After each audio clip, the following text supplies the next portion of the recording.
بسم اللہ الرحمن الرحیم۔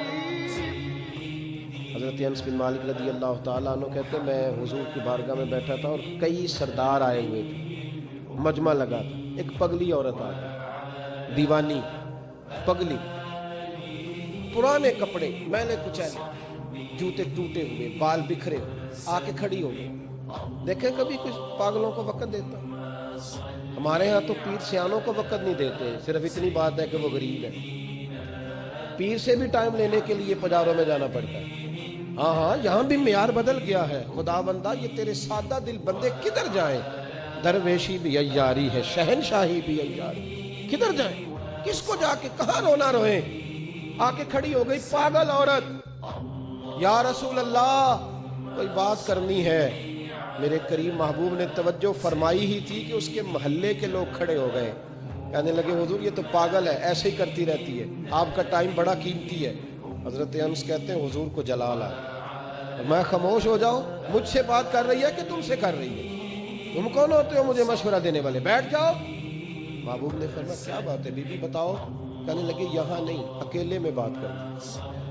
حضور میں نے اکیلے میں۔ فرمایا چل میں تیرے ساتھ چل، آپ کو کہانی نہیں سنا رہا، اس رسول کی بات سنا رہا ہوں جس رسول کی ہر بات ہمارے لیے دستور حیات ہے۔ لکھ لو اس کو دل کی تختی پر، پاگل خانے بند ہو جائیں اگر لوگ دکھ سننے شروع کریں۔ یہ اگر آنسو نکل کے بہہ جائیں نا تو بڑے کام غلط ہو جائیں، لیکن آنسو بہتے نہیں ہیں۔ اب خون اندر ہی گرنے لگا ہے، اب اندر کے دکھ اندر پسنے لگے ہیں۔ اب ماں بڑے غم لے کے کفن میں منہ چھپا کے چلی جاتی ہے۔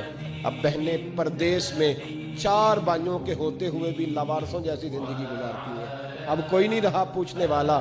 اب محلے میں ایک غریب گھر کو 6 امیر گھر مل کے نہیں سنبھال سکتے، بس حکومت ہی آئے گی تو کرے گی، حکومت ہی آئے گی۔ اب نہیں رہا ہمارا وہ ذوق، اخلاقی قدروں کی کمزوری نے ہمیں بڑا نیچے لا کھڑا کیا ہے۔ بھائیو نبی کریم اس پاگل عورت کے پیچھے پیچھے حضور نے چلنا شروع کر دیا۔ حضور کو صحرا میں لے گئی، ریت پہ میرے محبوب کو بٹھا لیا، ریت پہ۔ ایسا کوئی محبوب کہیں ہوگا نہ کہیں ہے، دیکھو بیٹھا ہے چٹائی پہ مگر عرش نشیں ہے۔ حضور بیٹھ گئے تو حضور سے پاگل نے کیا باتیں کرنی ہوتی؟ اس نے کوئی امور سلطنت پر گفتگو کرنی تھی، لیکن وہ آگے کہتی یا رسول اللہ ان بچوں کو منع کریں مجھے روڑے مار۔ فرمایا میں کہہ دوں گا آج کے بعد نہیں ماریں گے۔ کہا یا رسول اللہ یہ لوگ مجھے پاگل کہتے ہیں۔ فرمایا منع کر دوں گا کوئی نہیں کہے گا۔ حضور کوئی میری بات نہیں سنتا، تو جناب انس کہتے ہیں جب کہا نا کوئی نہیں سنتا تو حضور رو پڑے۔ فرمایا جب دل کرے میرے پاس آ جانا، میں سنوں گا نا تیری بات۔ دیر تک کریم رسول نے بات سنی۔ کوئی بھی اتنا مصروف نہیں جتنی مصروف میرے نبی پاک کی زندگی ہے۔ 23 سالوں میں دنیا کو بدلنا ہے، لیکن ایک پاگل کو اتنا وقت دینا، اس کی تربیت کر گزرنا۔ حبیب کریم علیہ السلام دیر تک سنتے رہے۔ وہ خاتون اپنی مرضی سے اٹھ کے کھڑی ہوئی اور کہنے لگی میں تھک گئی ہوں اب آپ جائیے۔ تو حضور پھر مسکرائے، فرمایا دل دوبارہ کرے نا جب بھی تو فٹافٹ آ جانا، میرا دروازہ کھلا ملے گا۔ یار جو لوگ زندگی میں بڑا سکون لینا چاہتے ہیں نا، وہ کسی اس طرح کے بندے کی خدمت کر کے دیکھیں۔ جو بڑا سکون لینا چاہتے ہیں، بڑا جو راحت لینا چاہتے ہیں، وہ کسی ایسے شخص کی خدمت۔ ہمارے دیہات کی نانیاں دادیاں بڑی سادی ہوتی ہیں، انہیں ضرورت ہوتی ہے کہ تھوڑی دیر ابا جی نے کچھ بھی نہیں کہنا، آپ نئی پجارو خریدنے لگے ابا رکاوٹ نہیں ڈالے گا، لیکن ابا سے مشورہ ضرور کریں، ان سے پوچھیں ضرور کہ گاڑی بدلنے جا رہے ہیں۔ والد کا مشورہ ہی تیرے کام میں برکت پیدا کر دے گا، اس کی صرف رائے ہی تجھے بڑا کر دے گی۔ آپ ضرور مکان تبدیل کریں اور کئی منزلہ بنائیں، لیکن تھوڑی دیر ابا کے پاس جائیں کہ اگر آپ کہیں تو مکان بدل لوں۔ اس لیے کہ والد کا صرف مشورہ نہیں ہوگا، اس کی دعائیں بھی تیرے ساتھ ہیں۔ یہ انفرادیت تجھے ملے گی سادے لوگوں کے ساتھ، ایسے لوگوں کے ساتھ جو بلکہ امام یوسف صالح نے تو ایک بڑی خوبصورت بات لکھی ہے۔ کہتے ہیں ایک حضور کا پینڈو تھا، حضور فرماتے تھے یہ ہمارا دیہاتی اور ہم اس کے شہری ہیں۔ آپ کسی کو پینڈو کہہ دیں اسے بھی غصہ آتا ہے۔ میں نے بھی دیکھا ایک نوجوان بڑا ناراض تھا دوسرے، کیا ہوا؟ کہتا سب مجھے پینڈو کہتے ہیں۔ میں کہ یار تو مینو کہہ، میں الحمدللہ پینڈو ہوں، میرے ابا جی بھی پینڈو ہیں، میرے دادا جی بھی پینڈو ہیں۔ پینڈو ہونا کوئی معاذ اللہ تعالیٰ بری بات ہے؟ اس میں کیا قباحت ہے؟ عرب کا تو رواج تھا کہ جب بچہ پیدا ہوتا تھا تو اچھی آب و ہوا کے لیے گاؤں میں بھیجا کرتے تھے. میرے محبوب پاک بھی حضرت حلیمہ سعدیہ کے گاؤں میں جا کے رہے ہیں. یہ عجیب بات ہے بھائی, جتنے شہر آباد ہیں یہ سارے دیہاتیوں نے ہی آباد کیے ہیں, سب نے.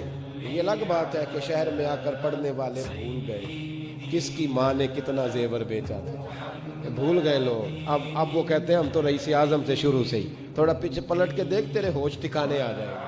ذرا پیچھے پلٹ کے دیکھ کہ تو کیا تھا اور آج تو کہاں کھڑا ہے. پھر دیکھ تیرا معیار سوچ کا بدل جائے گا. پھر ذرا تیری طبیعت. حضور فرماتے ہیں ہمارا دیہاتی ہے, ہم اس کے شہری ہیں. اب اس نے دیکھا حضور کی بارگاہ میں کئی لوگ تحفے لے کے آتے ہیں اور نبی پاک تحفہ قبول فرماتے ہیں, اور بلکہ فرماتے تھے دیا بھی کرو لیا بھی کرو, محبت میں اضافہ کرے گا, محبت میں اضافہ کرے گا. بہت سارے صحابہ تحائف لاتے, وہ غریب آدمی تھا, دل بڑا کرتا تھا. انہوں نے پتہ کیا کرنا شروع کیا, ادھار چیزیں خریدتے دکانداروں سے. کہتے یا رسول اللہ صدقہ نہیں تحفہ ہے. حضور تناول فرما لیتے, جب دیکھتے نا کھا لیا ہے صحابہ نے بھی تو کہتے حضور دکاندار کے پیسے بھی دے حضور, وہ بھی ذرا ادا فرما دیں, بھیجے کسی کو. تو حضور فرماتے میں نے کہا تھا لا, حضور کہا تو نہیں تھا پر کھایا تو ہے نا, آپ نے تناول تو فرمایا ہے نا. یار حضور فرماتے کیوں لائے, مسکرا کے پوچھتے, مسکرا کے پوچھتے. کہتے یا رسول اللہ اس لیے کہ سارے لاتے ہیں, میں غریب ہوں, نہیں میرے پاس پیسے, اب لانے تو ہے تو مہربانی فرمائے پیسے. حضور بھیجتے جناب ابو بکر صدیق, فرماتے جا اس دیہاتی کے پیسے دے. حضرت ابو ہریرہ کہتے ہیں جب حضور غم امت میں پریشان ہوتے تھے نا تو ہمارا دل کرتا تھا کاش آج وہ آ جائے, وہ آئے گا تو حضور کو ہنسائے گا. دل کرتا تھا آج وہ آ جائے. کہتے ہیں ایک دن نبی, یہ مسند امام احمد بن حنبل میں بھی موجود, فرماتے ایک دن وہ بازار میں کھڑے نا, مدینے کے بازار میں کھڑے کچھ خرید رہے تھے, کچھ خرید رہے تھے. ہمارے یہ بڑا آسان ہے, آپ تھوڑے تگڑے ہو کے رہیں, بولے ذرا کم, سخت مزاج رہیں, دنیا خود بخود ڈرے گی. لیکن یہ اصل نہیں ہے. اصل یہی ہے کہ آپ محبت بانٹیں, آپ پیار کریں. ٹھیک ہے فضولیات اور لغویات سے بچنا چاہیے, لیکن اس طرح کا معیار بنا لینا کہ اپنے بھی کوئی بات نہ سنا سکے, کوئی قریب ہی نہ آ سکے, کسی کو یہ طاقت ہی نہ دینا کہ وہ اپنا آپ کے ساتھ مل کے کوئی اظہار محبت کر سکے, یہ معیار نہیں ہے. ایک دن وہ چوک میں کھڑے کچھ خرید رہے تھے تو اللہ کے حبیب تشریف لائے.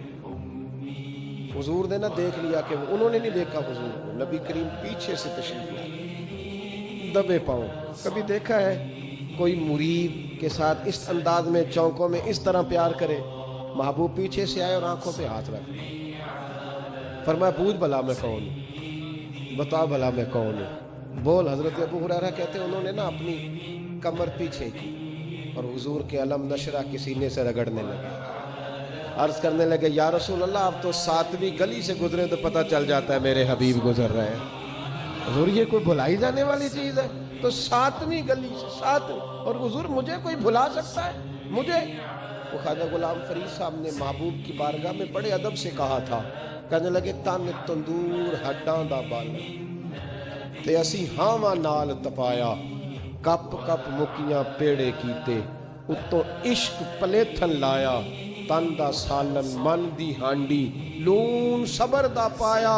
غلام فریدہ وے میں ساری تیری, تینوں اجے یقین نہیں آیا؟ غلام فریدہ وے میں ساری تیری, تینوں اجے یقین نہیں آیا؟ نبی کریم کی پشت سے رگڑنے لگے اپنی پشت حضور کے علم نشرہ کے سینے. حضور 7ویں گلی سے گزرے تو پتہ چل, حضور نے محبت